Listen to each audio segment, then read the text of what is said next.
we know today, it's, I think, pretty well-known knowledge that there is this systemic gap in dementia screening and care. Today, about 40% of the individuals in the United States with dementia receive a formal diagnosis. So there's work to be done on closing that gap. But to get started, why do we think this systemic gap has been there? And Adrienne, I'm wondering if you can get us started by speaking about the research perspective on our understanding of the brain and age-related decline and cognitive decline.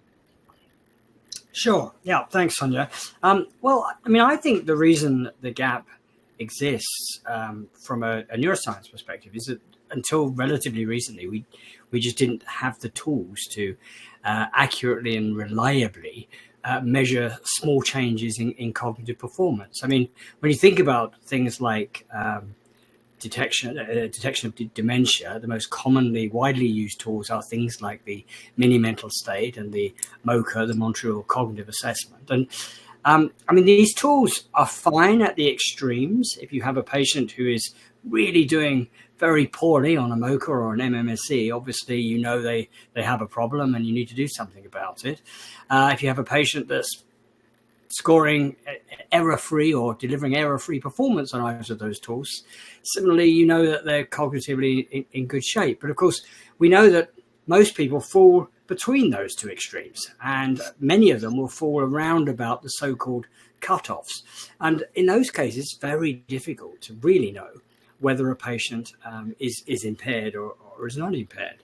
And of course, this extends to following patients longitudinally as well. I mean, these tools, the more traditional assessment tools, weren't developed to follow patients longitudinally. They're not sensitive to very small changes. So you really would have to monitor a patient over a very long period of time often to be able to detect a change if it was there. And by then, you've passed the point at which it would have been better to go on to further assessment or to implement some kind of therapeutic strategy. So for me, that's been the biggest change, and that's the reason for this gap, is that we've simply not had the tools available to make these assessments when and where we need them.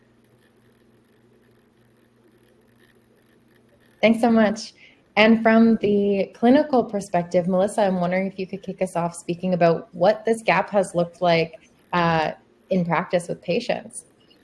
Really, from the patient perspective, they think, well, what can be done about it? Is a lot of times when they come to see us, they be like, yeah, maybe I have a memory issue, but they don't think anything can be done about it. But tools such as Creos can tell us exactly what areas there are deficiencies. And then we also dive deeper into what is causing those. Could it be something metabolic? Could it be something, perhaps like a depression disorder that affects a lot of people, and they don't realize that then too affects their cognition.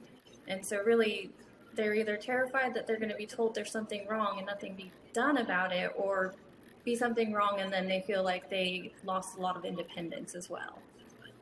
And Dr. Hunt, what does that gap and patient experience look like in your experience? Yeah, so it's certainly a challenge in primary care. We know that approximately 50% of patients with cognitive impairment are undiagnosed in primary care, and that number is likely higher in kind of a classic FQHC or community health center setting, and in our centers are very much like that. And we really at Oak Street see it as a health equity issue, because we also know that people of color often have higher rates of dementia, and then they're also going undiagnosed as well in the U.S. Healthcare system. And we feel that much of this, Dr. Owen summed up the challenges with the current tools. We have traditionally used the mini-cog and slums in our screening process, and we are now in the midst of launching Creos, and we're so excited about that, because we need a more rigorous and structured way to get at this in our annual wellness review visits that are required by Medicare, because we know that our quality with the Minnehaha slums was lacking some in the past. It's like high variability in the quality of fielding of those instruments. So we're so excited to use Creos to have a more standardized and rigorous approach, and I think that will help to alleviate the gap some. Yeah, it sounds like a couple factors at play, like from the research perspective, tools that kind of only detect the most severe cases that aren't equipped for that longitudinal testing, and understanding, like you were saying, Dr. Hunt, as well, about health equity and that this affects different populations differently. And there can be barriers to accessing the healthcare needs. To